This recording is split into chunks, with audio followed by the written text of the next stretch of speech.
अहिले हामी त्रिभुवन एयरपोर्टमा छौँ। यहाँ एचबी ताम्राकार ओएस नेपालका सम्पादक अर्थात् मेन पत्रकार एचबी ताम्राकार आउँदै हुनुहुन्छ र यहाँ धेरै अभियन्ताहरू हुनुहुन्छ जो उहाँलाई स्वागतको लागि यहाँ उपस्थित हुनुहुन्छ। तपाईँले देख्न सक्नुहुन्छ।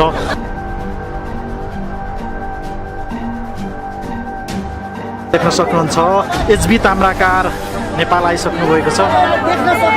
एचबी ताम्राकार विनयजक मस्जिदले खाना बढाइसक्नु भएको छ। एचबी ताम्राकार ओएस नेपालको पत्रकार हुनुहुन्छ उहाँ।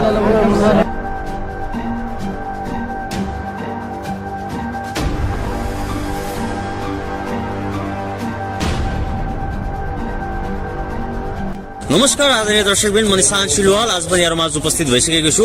निकै लामो समय जापानमा बसेर पनि पत्रकारिता गर्दै आउनुभएका एकदमै दिग्गज पत्रकार हुनुहुन्छ एचबी ताम्राकारजी, जो चाहिँ करिब 8 वर्षदेखि चाहिँ आज नेपाल आउनुभएको छ र उहाँलाई स्वागतको लागि विभिन्न अभियन्ताहरू, विभिन्न संस्थाबाट विभिन्न खेलाडीहरू सबै चाहिँ अहिले रातिको समयमा पनि त्रिभुवन अन्तर्राष्ट्रिय विमानस्थलमा आइपुग्नु भएको छ र उहाँसँग संक्षिप्त रूपमा चाहिँ केही कुराकानी गर्न हामी गइरहेका छौँ। एचबी सर, तपाईको स्वागत छ। Thank you sir. निकै लामो समय जापानमा बसेर पत्रकारिता गर्नुभयो होइन? विदेशमा बसेर पत्रकारिता गर्नु र नेपालमा बसेर पत्रकारिता गर्नु फरक अन्तर चाहिँ के हुने रहेछ सरको एक्सपिरियन्स? अब विदेशमा काम पनि गर्नुपर्ने होइन? हजुर हजुर। जस्तो 5 दिन 6 दिन हप्तामा काम गर्नु पर्थ्यो। हजुर। मैले शनिबार र आइतबार 2 दिनको टाइम मिलाएर हजुर चाहिँ त्यो बाँकी समयलाई मात्रै सदुपयोग गरेको मैले। र त्यो सदुपयोग गर्ने क्रममा मैले धेरै कुराहरू फेस गर्नु पर्यो होइन? हजुर हजुर। र अप्ठ्यारो थियो, धेरै अप्ठ्यारो थियो। किनभने जापानमा बोल्दै गर्दाखेरि ओल्लो छेउमा मान्छेलाई डिस्टर्ब हुने हो कि भनेर चाहिँ डर हुन्थ्यो होइन? हजुर। जसले बोल्न पनि नपाउने, मैले ठुलो स्वरले बोल्न पाएन, ठुलो स्वरले चाहिँ बस गर्न पाएन। धेरै सोचेर मात्रै गर्नु पर्थ्यो, त्यो पनि सीमित ठाउँहरूमा। जस्तो कोठामा गर्न पाइँदैन थियो। अब साथीहरूसँग रुम पार्टनर हुनुहुन्थ्यो, उहाँहरूको भावना पनि बुझिदिनु पर्ने। तपाईँलाई थाहा छ, जापान जानुभएको मान्छेलाई थाहा होला होइन? पार्ट टाइम जब बिचमा कसैको चाहिँ बिहान, कसैको दिउँसो, कसैको राति काम हुने। अब उहाँहरूको कामलाई पनि मध्यनजर गरेर मैले त्यो अनुसारले फोन गरेर ब्रेक टाइममा, जस्तो मसँग 40 मिनटको ब्रेक हुन्थ्यो भने म त्योभन्दा अगाडि मसँग 15 मिनटको ब्रेक हुन्थ्यो र म नेपालमा नेतृत्वसँग, अभियन्तासँग जोसँग पनि फोन गरेर भन्थेँ म चाहिँ 40 मिनटको ब्रेक छ, त्यो बेला चाहिँ हजुरले चाहिँ समय मिलाउनु पर्छ भनेपछि उहाँहरू सबैजनाले उदार मनका साथ मलाई विश्वास गरिदिनु भयो। हुन त मैले नेपालमा न कुनै नेसनल मिडिया, कुनै पनि मिडियामा काम गरेर यहाँबाट गएको थिएन होइन?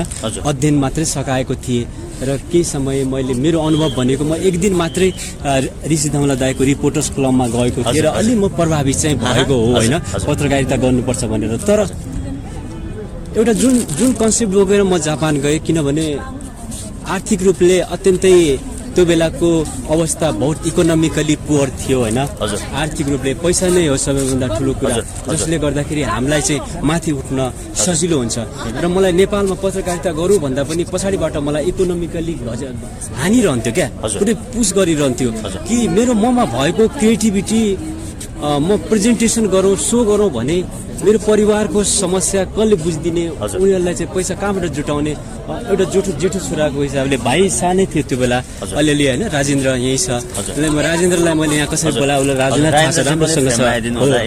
र बिस्तारै जब एउटा इकोनोमिकली मैले मेरो परिवारको आवश्यकता पुरा गर्न थालेँ होइन, र माथि उठाउन थालेँ, र मलाई के फिल भयो भने मेरो परिवारको आवश्यकता त पुरा भयो, अब मैले मेरो समाज देशको बारेमा सोचिदिनुपर्छ र त्यो हजुर र सोचिदिनुपर्छ भन्ने मलाई महसुस भयो। र मैले मसँग भएको बाँकी समय चाहिँ मैले त्यहाँबाट सुरु गरेँ, पत्रकारितालाई दिएर त्यो क्रममा चाहिँ जब मैले सुरुमा म अलि अनुभव सुनाउन चाहन्छु। कस्तो भयो भने 2014मा चाहिँ जापान छिरेको हो होइन? 15 को फर्स्टतिर चाहिँ ममा कस्तो फिलिङ आयो भने अब केही नेपालमा जस्तो उता त मैले सफा रोड देख्छु, मान्छेहरू काममा देख्छु, कोही पनि फाल्तु फुर्सदिलो देख्दिनँ होइन। हजुर। र एउटा किसिमको बिजी लाइफ देखेँ क्या। हजुर। अनि मैले अब सोचेँ कि यहाँको सिस्टम र नेपालको सिस्टम बहुत चेन्ज छ। मैले केही लेख्नुपर्छ भनेपछि मैले सेतो पार्टीमा रातो पार्टीमा मेरो आर्टिकलहरू पनि आयो। हुँदाहुँदै मलाई विभिन्न आर्टिकलहरू लेखेँ। म त्यो बेलासम्म मलाई कुनै पनि मिडियाले एक्सपोज गरेका थिएन र मलाई अफर दिएको थिएन। लेख्दै जाँदाखेरि मेरो अमेरिकाको क्यालिफोर्नियामा हुनुहुने हाम्रो केशबहादुर कार्की जो ओएस नेपालको CEO ओनर हुनुहुन्छ, उहाँ मेरो गुरु हो र अहिले क्यालिफोर्नियाबाट उहाँ हेर्दै हुनुहुन्छ र हिजो मात्रै कार एक्सिडेन्ट भएको छ र उहाँको कार एकदम ड्यामेज भएको छ र उहाँलाई चोट त्यति लागेन। म चाहन्छु उहाँलाई चाहिँ शीघ्र स्वास्थ्य लाभको पनि कामना गर्न चाहन्छु। निकै लामो समय तपाईँले जापानमा बिताउनु भयो, तपाईँले केही आफ्ना अनुभवहरू पनि दर्शकहरूमा सेयर गरिसक्नु भएको छ होइन। जापानमा बस्दा उतार चढावहरू धेरै भए, एउटा विद्यार्थी जीवन वा कामको सिलसिलामा जानुभएको थियो या पढाइको सिलसिलामा जानुभएको थियो सुरुवातीमा समयमा जापान छ? हजुर, म स्टडी भिजामै गएँ होइन। हजुर। 2014 र पढाइकै सिलसिलामा। हजुर। र मेरो जापानको जुन एउटा किसिमको लाइफ छ त्यो लाइफ अत्यन्तै अलिकति जटिल भए तापनि मैले त्यसलाई चाहिँ एउटा सिको शक्तिमा रूपान्तरण गर्नुपर्छ भन्ने सोचका साथ अगाडि बढेँ र अवश्य पनि विभिन्न चुनौतीहरू आउँछन् जुन तपाईँले भन्नुभयो। र हामी जापानमा चाहिँ कस्तो हुँदो रहेछ भनेदेखि यहाँबाट सोचे जस्तो चाहिँ नहुँदो रहेछ। सोचेको भन्दा फरक छ विदेशमा, सोचेको जस्तो छैन, पैसा फल्ने रुख छैन विदेशमा। छैन। एसबी सरले मेरो प्रश्न के छ भन्दा तपाईँ नेपाल आउनुभएको छ, 8 वर्षपछि नेपाल आउनुभयो होइन? अलि लामो समय भएन ग्यापिङ? लामो समय भयो होइन, म यसलाई स्वीकार्छु। तर कस्तो भयो भनेदेखि जस्तो जब मैले वेस्ट नेपालमा जिम्मेवारी पाएँ, हजुर, त्यसपछि मलाई कस्तो महसुस भयो भने मैले देशको लागि के गर्नुपर्छ, मैले जापानबाट मात्रै सक्छु जस्तो फिल भयो मलाई। किनभने एउटा किसिमको त्यहाँबाट नेतृत्वदेखि लिएर हरेक व्यक्तित्वले विश्वास गर्ने वातावरण सुरुमा मिल्यो होइन। हजुर हजुर। र मैले कहाँबाट बस गर्दैछु भन्दा टोकियोबाट भन्दा मान्छेहरूले नाइ भनेन। हजुर। र जुन मैले यही यात्रा मैले काठमाडौँबाट सुरु गरेको भए सायद नेतृत्वले विश्वास गर्दैन थियो। त कहाँबाट? काठमाडौँबाट। टोकियोबाट भन्दा वाउ भनेर चाहिँ एउटा किसिमको ठाउँले पनि बहुत प्रभाव पार्यो र मैले चाहिँ अब जुन तरिकाले त्यो ठाउँलाई युटिलाइज गरेँ त्यसैमा म गर्व गर्छु र आज एउटा किसिमको आइदिनु भएको छ होइन। व्यक्तिगत रूपमा म हाम्रो एसबी सरको म फ्यान पनि हो, तपाईँको म हेर्छु, हरेक प्रोग्रामहरू हेर्छु। तपाईँले उप प्रधानमन्त्रीदेखि नेपालका हरेक शीर्ष नेताहरूलाई चाहिँ आफ्नो लाइफमा सजिलै जोइन गरेको पनि देखिन्छ। किनकि जापानको त्यो व्यस्त जीवन हुँदाहुँदै पनि पत्रकारितामा नेपालको व्यस्त मानिसहरूलाई चाहिँ फेरि स्काइप मार्फत वा तपाईँको सिस्टम मार्फत होइन हजुर जोइन गर्नु भनेको त एकदमै राम्रो कुरा, राम्रो पक्ष पनि हो। अब एसबी सर अब आगामी दिनमा नेपालमै बसेर पत्रकारिता क्षेत्रमा वा कुनै क्षेत्रमा योगदान दिने सोच छ या फेरि जापानमै फर्किने सोच छ? तपाईँको सोचकै भावी योजना चाहिँ के छ भनिदिनुहोस् त। अब यस्तो म चाहिँ नेपालमै के गर्नुपर्छ भनेर फर्केको होइन 8 वर्षपछि। र हाम्रो अनामनगरमा वेस्ट नेपालको हेड अफिस पनि छ। हजुर। त्यहाँ स्टुडियोदेखि लिएर हामीले चाहिँ सबै क्यामेरा हरेक व्यवस्था गरिसकेका छौँ र मेरो अबको कार्यक्रम चाहिँ इन्टरनेसनल डिस्कोर्स त्यहीँबाट हुनेछ प्रसारण होइन। र काठमाडौँबाट नै मैले यहीँ बसेर आफ्नै देशमा आफ्नै माटोमा के गर्नुपर्छ भन्ने मेरो पहिल्यैदेखिको इच्छा थियो। तर बाध्यता भन्नुपर्छ होइन, आर्थिक कुरालाई पनि मजबुत बनाउनु पर्ने। र अर्को कुरा जुन बेला म अलिकति उकालो बाटोमा लागिरहेको हुन्छु त्यो बेला मलाई खुट्टा तान्ने चाहिँ काम उता कसैले गर्न नसक्ने स्थिति थियो क्या। म बहुत संरक्षणमा थिएँ होइन। त्यस्तै मैले यहाँ गरेको भए सायद खुट्टा तान्ने पर्वि तपाईँलाई थाहा छ कि निशान भाइले के गर्छु भन्दा अर्कोले खुट्टा तानिहाल्ने स्थिति थियो। तर मलाई उता कसैले तान्न सक्ने स्थिति बनेन कि म त्यो त्यसरी बसेँ क्या। त्यसरी भन्नाले अब जापान जस्तो ठाउँमा सबैले मेरो बारेमा कुरा काट्दै हिँड्ने ठाउँ पनि भएन, सबैजना आफ्नो काममा बिजी। र म कहाँबाट बस गर्दैछु भन्ने कुरोको विषय पनि उहाँहरूले फलो गर्ने कुरो पनि आएन। र त्यसले गर्दा पनि मलाई बहुत प्लस पोइन्ट भयो। र कुराकानी गर्ने क्रममा जस्तै तपाईँको एउटा सिस्टम तपाईँले स्काइप मार्फत विभिन्न टेक्निकल कुराहरू मार्फत चाहिँ तपाईँले जोइन गराउनुहुन्छ होइन। त्यो गर्दा चाहिँ थोरै अलि मेन्टली प्रेसर हुँदैन त्यो? कहिलेकाहीँ टेक्निकल समस्याले गर्दा कहिले साउन्ड आवाज नआउने, कहिले केही हुने वा पछाडि त्यो पहिलेदेखि त्यो लाइभ आउनुभन्दा जति समय बस्नुहुन्छ त्योभन्दा पहिलेदेखि चाहिँ त्यो तयारीमा सबैलाई वेटिङ गर्नुपर्ने गर्दा केही बाधाहरू पनि होला नि होइन त्यसमा? हो, एकदमै प्रभावशाली नेतृत्वहरू होइन म पूर्व प्रधानमन्त्रीदेखि लिएर मन्त्रीज्यूहरू होइन भारतीय जनता पार्टीका वरिष्ठ नेता डाक्टर विजय जोलीहरू जस्तो ज्यूहरू होइन अब अन्य आर्टिस्ट तपाईँको अर्थरगनहरू उहाँहरू सबैजना जति छन् मलाई वेट गरिदिनु भयो क्या किनकि उहाँलाई मैले भन्नै परेन कि म जापानमा छु मसँग समय अभाव छ तपाईँ अगाडि आएर अनलाइनको यो सिस्टममा बसिदिनुहोस् के अरे आइडी खोल्नुहोस् यसरी खोल्नुहोस् भन्नु पनि परेन कति बेला चाहिँ मैले सिकाइदिँदाखेरि पनि मजाले उहाँले हजुर एसपीजी के गर्नु पर्यो सिकाइदिनु न भनिदिनुहोस् न भन्दाखेरि मैले त्यो अनुसार आइडिया पनि दिएँ उहाँहरू हामी सबै कस्तो हुने हामी एकअर्कालाई चाहिँ एउटा किसिमको सपोर्ट गर्नुपर्ने हुन्छ होइन जस्तो अब तपाईँ यहाँ नेपालबाट पत्रकारिता गर्दै हुनुहुन्छ र उता जापानमा पनि बहुत हाम्रा पत्रकार साथीहरू हुनुहुन्छ होइन म उहाँलाई पनि मिस गर्न चाहन्छु किनभने मलाई उहाँले बहुत सपोर्ट गर्नुभयो प्रत्यक्ष अप्रत्यक्ष रूपमा जापानमा हजुर विशेष गरी एचबी सरले विभिन्न किसिमका उच्च ओहदाका नेतादेखि हरेक विषयमा चाहिँ खरो दह्रो रूपले चाहिँ वेस्ट नेपालमा तपाईँका आवाजहरू हामीले सुनेका छौँ नसुनेका होइन तर जापानमा बस्ने जुन दुःख पाएका छन् कतिपय चाहिँ विदेशीहरू चाहिँ जापानमा म सडकमा भएँ म यस्तो भएँ मेरो चाहिँ बिचल्ली भयो भन्ने जस्ता गुनासोहरू लिएर चाहिँ एचबी सर भट्ट चाहिँ आउँछन् कि आउँदैन आएका छन् कि छैन के छ जापानको अवस्था नेपालीहरूको विशेष गरी यस्तो छ जापानमा हामीले अब नेपालीहरूको समस्या त देख्छौँ किनभने त्यहाँ अब एक किसिमको समय हो समयलाई महत्त्व दिइरहेका हुन्छन् जस्तो एउटा किसिमको दलालीपना त जहाँ पनि छ होइन नेपालमा मात्र होइन जापानमा हरेक ठाउँमा नेपालीहरू बिचमा केही त्यस्ता व्यक्तित्वहरू पनि छन् तर सबैलाई एउटै डालमा राख्न सकिँदैन र अब कस्तो छ भने त्यहाँ विदेशमा कस्तो छ भने एउटा किसिमको काम गरे बाबतको कमिसन हुन्छ कि जस्तो तपाईँले त्यो जापानिजले नै लिन्छ कमिसन भन्नाले नेपालीले मात्रै होइन त्यो अब यस्तो हुन्छ जस्तो तपाईँले मानव एउटा किसिमको मानव काम तपाईँ एउटा किसिमको काम लगाउने हुनुहुन्छ होइन काम लगाइदिनुहुन्छ नेपालीलाई कि ल म काम लगाइदिन्छु भने तपाईँ अफिसियल्ली एउटा किसिमको कम्पनी खोलेरै काम गरिहाल्छु जस्तो म सम्झिन चाहन्छु मेरो साथी ज्याक जी हुनुहुन्छ ज्याक श्री र उहाँले यसरी नै काम गर्नु भएको छ कि धेरै नेपालीहरूलाई रोजगार दिने त्यहाँ चाहिँ बसेर होइन र उहाँले चाहिँ त्यो अफिसियल्ली गरेको के त्यो भनेको कस्तो भने जापानको कानुन मिचेर होइन कि जापानिज गभर्मेन्टसँग सहकार्य गरेर उनीहरूले कम्पनी खोलेको त्यसमा चाहिँ जापानिज र नेपाली बिच कोअर्डिनेट भएर काम गरेको होइन त्यो भएर यसमा चाहिँ अब ठगिने विषय त जापानमा मात्रै होइन विश्वको हरेक देशहरूमा भइरहेछ अब जापानको विषयमा हाम्रो टेबलसम्म आएका कुराहरूलाई चाहिँ मैले जब एजेन्सी मैले चाहिँ एकदमै मैले नेपालतिर भनिदिने यहाँको चाहिँ त्यही पनि एम्बेसीमा चाहिँ कुरा राखिदिने होइन कतिपय चाहिँ समयमा फोन उठ्दैन भन्दै गर्दाखेरि मैले यो विषयमा चाहिँ हाम्रो त्यहाँको महामहिम राजदूत प्रतिभा राजदूत पनि राखेको कुरो होइन र यो कस्तो छ भने हामीले सिस्टम चाहिँ फलो गर्नुपर्छ बनाउनुपर्छ त भन्यो तर नेपालीहरू जहाँ गए पनि अलिकति हामी त्यति फलो चाहिँ काइन्डली गर्न सकिरहेको छैनौँ होइन त्यो हुनुपर्छ अब यसको चाहिँ सुरुवात हामी सबैबाट हुनुपर्छ भन्न चाहन्छु म जेरीजी हुनुहुन्छ छेउमा जेरीजीसँग थोरै छोटकरीमा कुरा जान्छ जेरीजी के भन्न चाहनुहुन्छ एसबीजी धेरै आज एकदमै एउटा ठुलो उत्सवको दिन रहेको छ मेरो गुरु मेरो देउता एसबी ताम्राकार दादा जब कि म पनि प्रवासमा हुँदै गर्दाखेरि उहाँसँगको टच भइसकेपछि म राष्ट्रप्रेमी भएँ त्यो अरू पनि अभियन्ता हुनुहुन्छ तपाईँ पनि बाहिर देश गएर आइसकेको छु पहिलो पटक थाहा म बाहिर गएर आउँदाखेरि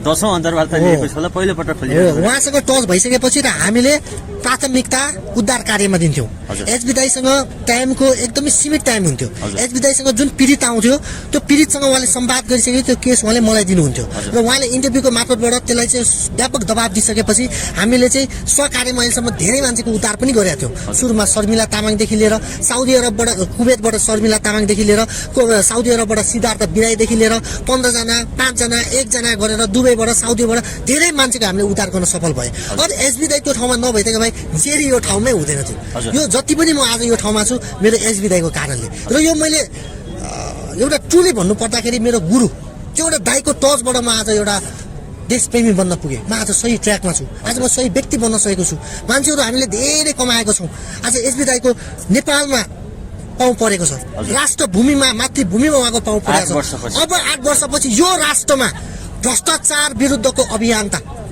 भ्रष्टाचार भने के हो अन्य अत्याचार व्यक्ति भने के हो, देश कसरी परिवर्तन हुन्छ, राष्ट्र निर्माण कसरी हुन्छ, अब एचबी दाईको नेतृत्वमा जानेछौँ।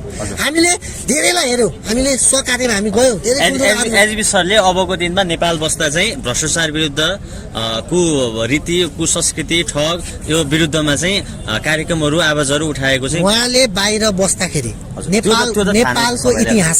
नेपालको इतिहासमा ओएस नेपाल भनेको नेपालको इतिहासमा अनलाइन सबैभन्दा ठुलो मिडिया जसलाई चाहिँ 53 लाख मेम्बरहरूले माया गरिदिनु भएको छ। र दोस्रो कुरा एसबी ताम्राकार दाईले जब बाहिर बसेर त प्रधानमन्त्रीदेखि लिएर सांसददेखि लिएर कुनै पनि हत्याकाण्ड भयो भने त्यहाँको पुलिस प्रशासनलाई दबाबदेखि लिएर उहाँले चाहिँ कसरी त्यो पक्राउ गर्ने, उहाँले कसरी त्यो काम गर्नु, त्यो टेक्निक हेर्नुहोस् न, उहाँको ट्रिक हेर्नुहोस् न।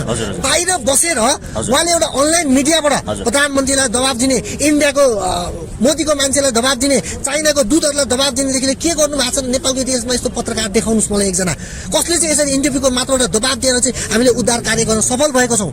राष्ट्रको ऐतिहासिक पुरुष भनेको अहिलेको पत्रकारितामा हाम्रो एचबी दादा पनि हुनुहुन्छ। अन्तिममा एचबी सर के कुराकानी छ? एचबी सर अब नेपाल आउनु भएको छ, के छ योजना, खास नेपाल आउनुको योजना चाहिँ के हो तपाईँको? धेरै समयपछि आउनु भएको छ होइन? यस्तो अब धेरैले चाहिँ पत्रकारिता जापानबाट गर्नुभयो होइन, जापानमा बसेर बोलेर त्यहाँबाट बहस सञ्चालन गरेर मात्रै हुँदैन पुग्दैन भन्ने किसिमका कुराहरू पनि आइरहन्थे र मैले नेपालमै आएर के गरौँ भन्ने चाहिँ एउटा किसिमको सोच बनाएको छु होइन। त्यसैले पनि अब मैले चाहिँ जापान भन्दा पनि बाहिर नजाने होइन, नेपालमै गर्ने, नेपालमै बसेर आफ्नै माटोमा चाहिँ के गरौँ। अब त्यो चाहिँ किसिमको संरचना पनि तयार भइसकेको छ। किनभनेदेखि जस्तो अहिले हाम्रो चाहिँ वेस्ट नेपालको हेड अफिस चाहिँ हामीले चाहिँ यहाँ हामीले अनामनगरमा राखिसकेका छौँ होइन, त्यहाँ हाम्रो साथीहरू काम गरिरहनु भएको छ। र अब काम गर्नलाई चाहिँ अहिले कस्तो छ भने विश्वको जुनसुकै ठाउँबाट पनि गर्न सकिन्छ भन्ने चाहिँ एउटा ज्वलन्त उदाहरण हो। किनभने मैले जापानबाट बस गर्दा त सकियो नि त होइन, भने अब यहाँ आएर सकिन्छ, अब यहीँ आएर गर्नुपर्छ, नेपालीहरूलाई चाहिँ जोड्नुपर्छ, विश्वका नेपालीहरूलाई जोड्नुपर्छ, युवालाई जोड्नुपर्छ भन्ने हेतुले चाहिँ म यहाँ लामो समयपछि आएको छु र अब बिस्तारै हामी सफल गर्दै जाउँला होइन। र अवश्य पनि तपाईँहरूका जिज्ञासाहरू पनि हामी राख्नेछौँ। हजुर फ्रेममा अहिले चाहिँ हाम्रो एचबी सरको आफ्नै भाइ राजेन्द्र ताम्राकारजी पनि हुनुहुन्छ होइन। तपाईँ चाहिँ कति वर्षको हुनुहुन्थ्यो, कति समय पहिला दाइले छोडेर जाँदा तपाईँको पनि थोरै अनुभव चाहिँ सेयर गर्दा राम्रो हुन्छ? त्यही म 16 पुगेर 17 लागेको थिएँ हजुर होइन, जिम्मेदारी पनि आएको थियो त्यो बेला, एकदमै सानो थिएँ होइन, एकदमै भावुक भयो म। कस्तो हुन्छ नि त अब त्यो बेला अब म सानैदेखि अब दादाले मलाई लास्टै माया गर्नुहुने होइन, कान्छो भाइ पुन्टे भाइ भनेर होइन। त्यही भएर नि अब यत्रो 8 वर्ष भेट भएन, अब आज भेट हुँदाखेरि एकदमै हुन्छ नि त उत्साहजनक, एकदमै मतलब कि अब 8 वर्षसम्म नभेट्दाखेरि बिचमा पनि ल दादा आउनुहोस् भन्दाखेरि अब घरको एउटा समस्यालाई हेरेर घरको जुन एउटा आर्थिक जुन एउटा हाम्रो गरिबी थियो त्यो गरिबीले चाहिँ अझै यो केही अझै माथि पुगौँ भाइ, अझै हामी यहाँबाट पनि यो जुन गरिबी हाम्रो जुन अवस्था छ होइन योबाट केही सहज भयो भने अवश्य म आउँछु भनेर उहाँले चाहिँ अब भनौँ न त त्यसरी आश्वासन दिँदै रहनुभयो होइन। दिँदा 8 वर्ष बित्यो अनि हामी चाहिँ अब आज म यसरी भेट्दाखेरि एकदमै भावुक भयो क्या म, एकदमै भन्छ नि नसोचेको भन्दा नि अझै पनि कति टाइम लाग्थ्यो भेट्न, अझै टाइम लाग्थ्यो कि भन्ने त्यस्तो फिल भयो कि भित्रैदेखि होइन। त्यो एकदम हो एकदमै जसरी वर्षमा दसैँ तिहार आउँदाखेरि अब काठमाडौँ बसेर मान्छे धरान धनगढी तपाईँको कुनै ठाउँ जान्छ नि एकदमै उत्साह हुन्छ नि, 1 महिना आयो नि आज यति गते भन्छ नि, त्यस्तै दादाको आउने दिनलाई चाहिँ मलाई त्यस्तो भइरहेको थियो फिल। दसैँ तिहार जे भने पनि दादा आउने दिनलाई चाहिँ म त्यस्तो उत्साहले लिइरहेको थिएँ होइन, एकदमै खुसी भएको छु म, एकदमै फिल छ। दादाले मलाई पनि अब ठिक छ भाइ अब विदेश जानुहुन्न, नेपालमै केही गर्नुपर्छ, मैले हजारौँ युवा लाखौँ युवा जनशक्तिलाई चाहिँ बाहिर जानु हुँदैन, अब स्वदेशमै केही गर्नुपर्छ भन्ने मैले सल्लाह सुझाव दिइरहेको हुन्छु। म आफू त विदेश आइहालेँ, मैले दुःख कष्ट जे जस्तो गरे पनि होइन, अब भाइ तिमीले चाहिँ नेपालमै बस्नुपर्छ, नेपालको लागि केही गर्नुपर्छ होइन। हामी दाजुभाइ हामी सम्पूर्ण जति पनि नेपाली छौँ 3 करोड युवा जनशक्ति सबैलाई एकजुट गरेर एक ठाउँमा ल्याएर हामीले चाहिँ देशको लागि, आफ्नो राष्ट्रको लागि, आफ्नो मातृभूमिको लागि केही गर्न सक्छौँ भनेर चाहिँ दादाले आश्वासन दिइरहनुहुन्थ्यो। मलाई पनि साँच्चीकै हो अब यो देशको लागि केही गर्नुपर्छ, साँच्चीकै देशको लागि लड्नुपर्छ। हामी युवा जन्मिसकेपछि के हामी आफ्नो व्यक्तिगत स्वार्थ र स्वाधीनताको लागि मात्रै बाँच्ने त? हाम्रो देश, हाम्रो मातृभूमि, हाम्रो नेपाल आमाको लागि हामी नबाँच्ने त? हामी नेपाल आमाको यो छोरा हो नि, हामी वीर गोर्खालीको सन्तान हो नि, हामीले किन बिर्सिने त हाम्रो इतिहासलाई, हामीले किन बिर्सिने त हाम्रो ती पुर्खाहरूले आर्जेको हाम्रो देश नेपाललाई जोगाउनको लागि हामी पछि हट्ने भनेर किन बिर्सिने त। अब हामी जाग्नुपर्छ, हरेक युवा जनशक्ति उठ्नुपर्छ, अब देशको लागि राष्ट्रको लागि भनेर चाहिँ हामी लागि पर्यौँ होइन। अब जे जस्तो भए पनि अब गरिरहेछौँ। अब दादा नेपाल आउनु भएको छ अझै पनि अब मलाई त एकदम कस्तो कि मलाई अब घरमा अब बुवा पछिको मेरो बुवा भनेको दाइ नै हो कि उहाँले चाहिँ त्यो भूमिका निर्वाह गर्नुभएको छ मेरो लागि होइन। सबै दुःख सुख जे जस्तो पर्दाखेरि पनि ल तँलाई केही हुन्न, तँलाई म छु होइन, जे गर्नुपर्छ म छु रेडी, तर उठ होइन, केही गरेर देखा, देशको लागि केही गर भन्ने मात्रै उहाँले आश्वासन दिनुभयो। आज केही गर्छु भन्ने भावना चाहिँ जागेको छ र गर्छौँ पनि, अवश्य पनि देशको लागि गर्छौँ। यो खोक्रो भाषण र खोक्रो नाराबाजी अनि खोक्रो राष्ट्रवाद देखाएर सडकमा चिचाएर मान्छेको भनौँ त हजारौँ मान्छेहरूलाई चाहिँ खोक्रो एउटा आफ्नो देशप्रेमी भावना देखाउने हाम्रो त्यो इच्छा पनि छैन। जे सकिन्छ मनैदेखि, हृदयदेखि र आत्मादेखि नेपालको लागि गरिन्छ र नेपालको लागि नै बाँचिन्छ। राजेन्द्रजीको बाहिर जति कठोर तरिकाले निकै चर्को स्वरमा आवाज निकाले पनि राजेन्द्रजीको मन पनि कमल रहेछ, आज भावनामा बहकिनु भयो होइन धेरै होइन। अब यस्तो हुन्छ वर्षौँ पछि भेट्दाखेरि अब दादा हुन्छ नि त्यस्तो अब भावना पनि हुन्छ क्या हाम्रो भनौँ त। हरेक एउटा नेपाली जब विदेशमा एउटा जुनसुकै जिल्लाको जुनसुकै ठाउँको नेपाली विदेशमा मर्दाखेरि सम्पूर्ण नेपाली 3 करोड नेपालीको आँखामा आँसु आउँछ नि त। हो त्यस्तै अब एउटा भावना अट्याचमेन्ट हुँदो रहेछ क्या। त्यस्तै अब दादासँगको जुन एउटा भावना छ होइन, त्यो भावनाले म एकदमै भित्रदेखि खुसी भएर होइन, आँसु नै रोकिएन क्या, त्यस्तो फिल भयो होइन। अन्त म अब त्यसरी एसबी सर निकै लामो समयपछि नेपाल आउनुभएको छ। तपाईँको बसाइ राम्रो होस्। तपाईँले चाहिँ अब जापान नगइकन तपाईँले भन्नुभएको छ पहिल्यै नेपालमै चाहिँ म पत्रकारिता सुरु गर्न लागिरहेको छु, नेपालमै बस्छु सम्भवतः भन्ने कुरा गर्नुभएको छ। भोलिका दिनमा चाहिँ गरिब दुखी निमुखाको अब चाहिँ एसबी ताम्राकारको स्वरबाट अझै खरो अझै डह्रो, किनकि अहिले त यही ठाउँमा हुनुहुन्छ, आफ्नै देश आफ्नै भूमि। तपाईँले कामको प्रेसर पनि सायद कम हुन्छ होला, यहाँ बसेपछि त कामै यही हुने भयो होइन। तपाईँलाई शुभकामना दिन चाहन्छु। अन्तिममा दर्शकहरू धेरै मिडिया मार्फत धेरै दर्शकहरूले हेर्नुभएको छ, अन्तिममा दर्शकहरूले के भन्न चाहनुहुन्छ भन्नुहोस्। र एउटा किसिमको जुन सोच कन्सेप्टका साथ म यहाँ आइपुगेको छु होइन। आफ्नो मातृभूमिमा 8 वर्षपछि मैले पाइला टेकाएको छु। म अत्यन्तै उत्साहित खुसी छु। र अर्को कुरा, म एक्लैले गर्ने चाहिँ होइन, केही पनि एक्लैले गर्न सकिँदैन होइन। नेपालमा भ्रष्टाचार भन्नुहुन्छ कि अन्याय भन्नुहुन्छ कि बलात्कार, हरेक जति पनि घटनाहरू छन् त्यसको जालो तोड्नको लागि युवाहरूमा एक किसिमको युनिफिकेसन हुनुपर्छ होइन। त्यो भएन, एकता भएन, हामीले एकअर्कालाई चाहिँ विश्वास गर्न सकेनौँ। हामी टुक्रा टुक्रा ग्याङमा मात्रै लिमिट भयो भने मलाई लाग्छ त्यसरी देशको समृद्धि पनि सम्भव छैन र हामीले जुन भ्रष्टाचारको अन्त्यको कुरा गर्छौँ त्यो सम्भव पनि छैन। त्यस्तै म आज भन्न चाहन्छु, म आज विशेष गरी एसबी ताम्राकारजीको उहाँ मेरो दाइ पनि हुन्छ। किन आएको भन्दाखेरि मैले पनि रिसर्च गरेँ उहाँले होइन, उहाँले कस्तो रिसर्च गरेँ भन्दाखेरि साँच्चीकै अहिलेको यो युगमा उहाँ बसेर उहाँले नसक्ने अघि जुन जीवनको कहानी सुनाउनु भने यो वास्तविकता नेपालको घटना हो। वास्तविकता यो के घटना हो भने उहाँले नेपालमा बसेर पत्रकारिता गर्न सक्नुहुन्न थियो, त्यही भएर विदेशबाट किन गर्नु भने केही किसिमको अगाडि बढ्नलाई। उहाँको सोच साँच्चीकै महान छ र उहाँ साँच्चीकै आइरहनु भएको छ भने उहाँको सोच जतिको सोच्ने अरू युवाले सोच्यो भने पक्का पनि देश विकास छ। यहाँ जसको क्षमता जे छ, जसको भोलिका दिनमा एसबी ताम्राकारले तपाईँको पूर्ण साथ सहयोग छ हैन? मेरो टिमको एक सेकेन्ड जय महाकाल पूर्ण टिम छ र म के भन्न चाहन्छु देशको युवालाई, देशको राष्ट्रको जति पनि युवा छन् युवा शक्तिलाई के भन्छ, जसले जे काम गर्न सक्छ, जसको जे क्यापेसिटी, जसको जे नलेज छ, जसको जे क्षमता छ त्यो काम गरौँ, देश अवश्य विकास हुन्छ। खुट्टा तानी नगरौँ, अघि उहाँले भने जस्तो आफ्नो काम आफूले गरौँ। जय महाकाल। तपाईँलाई म सबैजनालाई धेरै धेरै धन्यवाद। र म यहाँ चाहिँ हाम्रो दिनेशजी आउनु भएको छ, छोरे हाम्रो भावी राजदूतको रूपमा हामीले उहाँलाई हेरेका छौँ होइन, चाइनाको। र हुन त विभिन्न सेक्टरहरूमा हामीले भन्यो कुलमान घिसिङलाई नियुक्ति हुनुपर्छ भनेर हामीले बहस सुरु गऱ्यौँ। तपाईँ युट्युबका साथीहरूले पनि आवाज बुलन्दका साथ उठाइदिनु भयो होइन। र त्यसका लागि म सबैलाई धेरै धेरै धन्यवाद दिन चाहन्छु। र उहाँ जस्तो युवा यो देशलाई आवश्यक छ। र जुनसुकै देशको पनि एम्बेसडर हामी नियुक्त गर्छौँ भने त्यो राजनीतिक आधारले होइन, कसैको खल्तीको पकेटको विषय बन्नु हुँदैन। र हामीले जनताले रुचाएको व्यक्तित्व त्यो ठाउँमा हुनुपर्छ। र उहाँले वर्षौँ भएको छ। उहाँ चीनसँग, चीनका कूटनीतिक व्यक्तित्वहरूसँग, त्यहाँको पिपुल्स पार्टी अफ चाइनासँग, उहाँका त्यहाँका नेतृत्वहरूसँग बहुत राम्रो घनिष्ठ सम्बन्ध छ। योभन्दा अगाडि सी जिनपिङ आउनुभयो नेपालमा, त्यहाँको राष्ट्रपति।